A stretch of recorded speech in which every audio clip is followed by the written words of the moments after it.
Programang ito ay rated SPG. Striktong patnubay at gabay ng magulang ang kailangan. Maaaring may masiselang tema, lengguwahe, karahasan, sexual, horror o droga na hindi angkop sa mga bata. Ikaw ang aking dala sa gabing madilim. Ikaw ang Pakita na si Don Pepe kay Moira. Idadamay kaya ni Moira si Zoe at Carlos?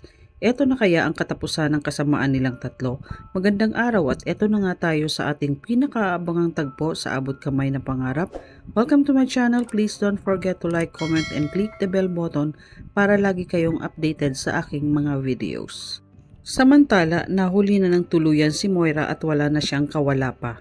Kaya nagpatawag sila Giselle at Robert ng presscon para ipaalam sa buong mundo na nahuli na nila ang mastermind na si Moira Tanyag na may kagagawa ng lahat. Sinalubong sila ng pulis at sinabihan na handa na ang press. Ikinagulat ito ni Moira dahil hindi niya alam na ihaharap siya sa press. Kaya sinabihan siya ng pulis na ihanda mo ang sarili mo dahil haharap kayo sa press. Ikinagalit ito ni Moira at tumanggi siya na humarap dahil alam niya na ipapahiya lang siya ni Giselle at Robert. Kaya nakiusap si Moira na haharap lang siya kung magtatakip siya ng muka at pumayag naman ng pulis. Sa kabilang dako naman ay nagpag-abot si Zoe at Justin dahil sinabihan ni Justin si Zoe na mas maganda kung kasama mo ang mami Moira mo sa kulungan. Dahil nagtataka daw si Justin kung bakit hindi kasama si Zoe sa inaresto kasi mas bulok pa ang ugali niya kesa sa nanay niya. Inawat naman ni Annalyn ang dalawa pero mas lalong ikinagalit ni Zoe nang sabihan siya ni Justin na isa din siyang kriminal katulad ng nanay niya. Hindi napigilan ni Zoe ang sarili niya kaya sa galit niya, pagdaan ni Justin sa harap niya ay bigla niya itong hinablot ang buhok ni Justin kaya lumaban din si Justin at sinabunutan niya si Zoe. Pinigilan naman ni Annalyn ang pag-aaway ng dalawa. Nang mabitawan nila ang isa't isa, sinabi ni Justin na wala kang pinagkaiba sa nanay mo. At sabay na tinalikuran niya si Zoe. Naiwan naman si Zoe na galit at pinakalma naman siya ni Annalyn at sinabing hayaan mo na siya Zoe, huwag mo na siyang patulan. Samantala, kinausap ni Carlos si Lynette na huwag na itong pumunta sa presscon at baka madamay pa sila sa gulo ni Moira. Pilit na pinipigilan ni Carlos si Lynette pero hindi pumayag si Lynette. Sinabihan ni Lynette si Carlos na sa dami ng ginawa ni Moira sa amin ni Annalyn, gusto kong makita yung pagbagsak ni Moira. Gusto kong naandoon ako kapag kinulong siya at dahil kulang pa ang kaparusahan sa kanya. Dapat lang na mabulok siya sa kulungan sa daming kasalanan niyang ginawa. At hindi ako papayag na makalaya siya dahil gagawin ko ang lahat at tutulong ako kila Ma'am Giselle kung kinakailangan. Walang nagawa si Carlos sa gusto ni Lynette, kaya sinabi na lang niya na sasamahan niya si Lynette. Alam ni Carlos na kapag nagkagipitan ay malamang idamay siya ni Moira at yun ang kailangan niyang pigilan dahil kapag lumabas ang katotohanan at malaman ni Lynette ang lahat, ito na ang magiging katapusan niya.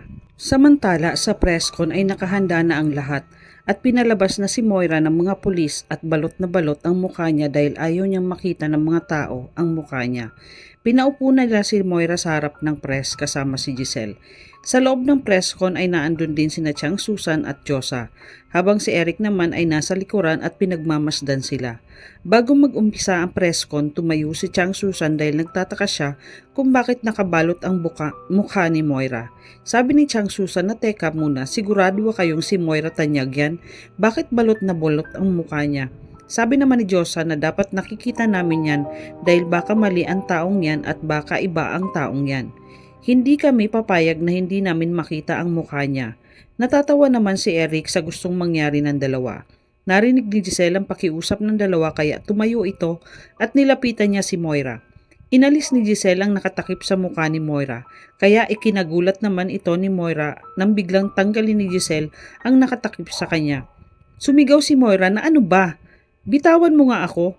Ikinagulat ni Chang Susan at Josa nang makita nila na si Moira nga ito at hinghiya dahil sa nilantad ni Giselle ang pagmumukha niya sa harap ng maraming tao.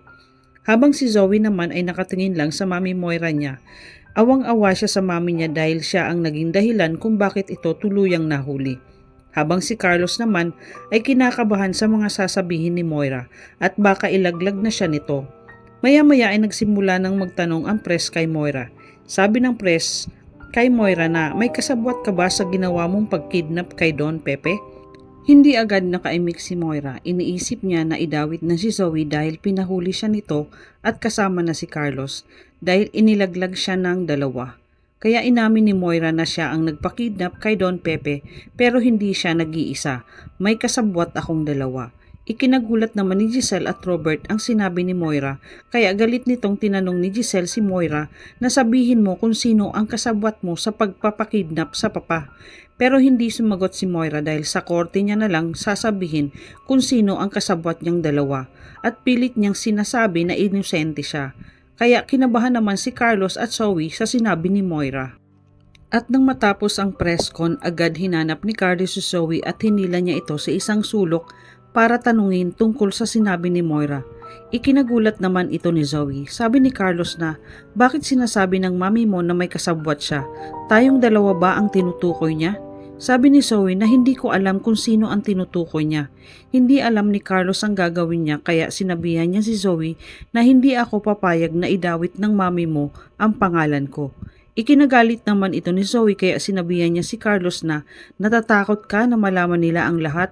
Wala tayong magagawa kapag idinamay tayo ni mami. Kaya kailangan mo siyang tulungan dahil kung hindi, ihanda mo na ang sarili mo at sabay tinalikuran ni Zoe si Carlos. Samantala sa loob ng press con tumayo na si Moira at habang naglalakad siya ay sumisigaw si Moira na inosente ako, wala akong kasalanan. Sa galit naman nila Chang Susan at Josa ay binato nila si Moira ng tissue dahil alam nilang nagsisinungaling ito. Kaya inawat na ng mga pulis dahil biglang nilapitan si Moira ng mga press para sana magtanong pa. Pero biglang nagpakita kay Moira si Don Pepe sa harapan niya at galit na sinabi nito kay Moira na makukulong ka sa ginawa mo sa akin, makukulong ka. Sisiguraduhin ko na mabubulok ka sa kulungan kasama si Zoe at Carlos. Nagulat naman si Moira nang makita niya si Don Pepe sa harapan niya. Nagalit na galit at biglang nagsabi na, Dad? Narinig ni Giselle ang sinabi ni Moira kaya sinabi ni Giselle, anong dad ang sinasabi mo? Natakot si Moira dahil alam niya na nagpapakita na din sa kanya si Don Pepe tulad ng kay Zoe. Ipinagtaka naman ni Chang Susan at Josa nang makita nila si Moira na parang may kinakatakutan. Kaya sinabihan nila ito no, ano Moira, kinakain ka na ba ng konsensya mo? Dapat lang talaga sa'yo yan dahil sa dami ng kasalanan mo na dapat mong pagbayaran. Tuluyan ka nang mabubulok sa kulungan. Naiiyak na lang si Moira at sumisigaw na siya na inosente ako at wala akong kasalanan. Idamay kaya ni Moira si Carlos at Zoe? Tutulungan kaya ni Carlos si Moira? Katapusan na kaya ng kasamaan ni Moira? Yan ang ating pakaabangan dito lang sa Abot Kamay na Pangarap. Huwag bibitiw at huwag kalimutan mag-subscribe. Maraming salamat po and God bless.